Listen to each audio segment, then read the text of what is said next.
All right, John. Look, thank you very much for your time. Look, John Spiers, I'll run through your list of accomplishments very quickly. 5 Test matches for the All Blacks, 28 games in total, 153 games for your beloved counties province, and I think the count is 402 Premier games for Pukekohe. Though I understand it's probably a few more than that. That's a phenomenal. No one really knows, I don't think. Yeah. What made you? Why are you that passionate about rugby that you could put yourself through that much? I think it got a bit of a habit in the end, and your mates were, at the club, and you just kept doing it. But possibly I kept doing it a little bit long. That I ended up by the guys that I played with. I ended up by playing with their sons. So. It needs to be said before we get too far into this interview that you are not someone that seeks a lot of attention, so this is very abnormal for you to agree to it, so thank you very much for your time. Yep. Can you take us back to your childhood? What do you sort of remember about how you fell in love with the game of rugby? Well, I didn't really play much really until I got to high school, and then I went to Anywhere High School, and their first 15 was really only a second 15, and they had a weight limit, so I didn't really play at all for the school. But the Only Football Club had an under 16 grade, and we used to go and play for them, from the school, from the Only school. Then I came to Pukekohe when I was about 17, and started playing for Pukekohe. What was it about the Piakoi Club? Because your numbers there are phenomenal. What drew you to Pukekohe? I probably we were living in Pukekohe, and at that stage, really there were other clubs, but I was pretty happy with Pukekohe, and I just kept playing there, and all my friends were there. Mate, I think your background, sheep farm, you grew up basically a sheep farm, didn't you? Yeah, out at Pukekohe, down in Auden. My father, he had, it was sort of dairy and, and sheep. And then he brought a wool buying business in Pukekohe, and I ended up working for him in Pukekohe. So at what point did you start to realise that rugby wasn't just something that was a bit of a hobby for most people? For you, you had the ability to go a long way with your career, and the All Blacks and whatnot was something that became a target. Probably not. Barry Bracewell probably got me, more interested, really. But I think, getting into the counties was I would have been about 23, which was probably older than the guys that are playing there now, but that's probably what started it, and from then on I was probably just lucky to get selected to play for the All Blacks. Let's talk a little bit about the counties era, because that, particularly through the 70s, it was a glory era of counties rugby. Won the national championship in 1979. There were some legendary players that you played with. What was so special about that group, and what do you sort of, when you look back at it, what are the standout moments? Was 79 a key one? Yeah, I think what happened was that the team stayed the same for about 10 years.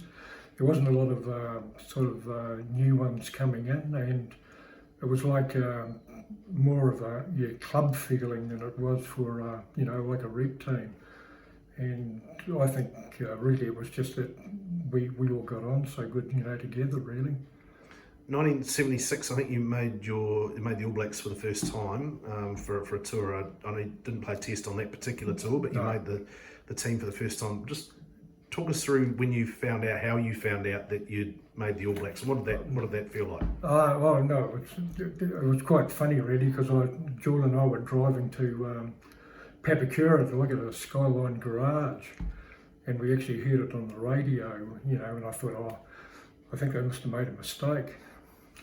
So we sort of sat in the car and waited for the next news bulletin, and it sort of came over again. So she said, we should go to the Jolly Farmer for a drink. And I said, there's no way I'm going to go in there.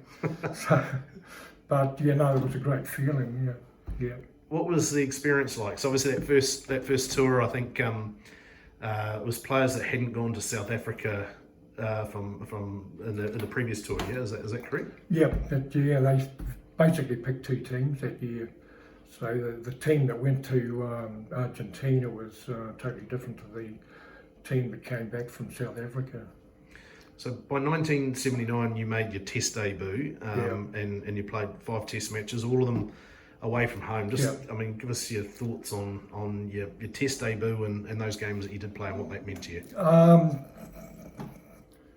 Probably the first Test in Scotland. I was pretty happy with that. It was sort of a real good feeling, but probably over in France when it was Romania, where the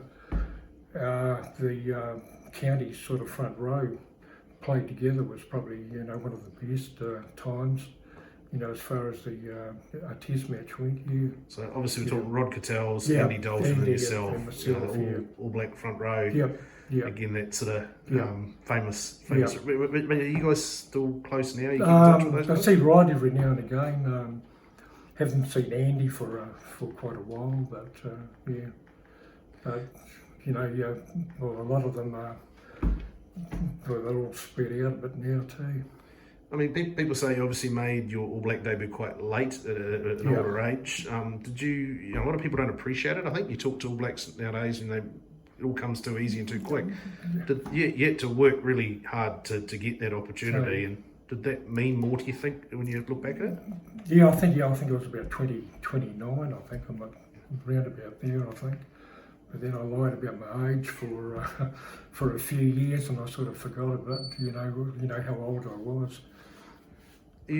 So your sort of first class career finished up in the 80s. You continued playing through. I'm told reliably from some of your old club mates that you played. I think 1991 you might have finished playing Premier rugby for Pukekohe. Yeah. But even after you finished playing Premiers, you had another 2 or 3 seasons playing reserves. Yeah. Well, I quite enjoyed it. I was probably trying to help some of the younger guys too, but I don't know whether I helped them a hell of a lot.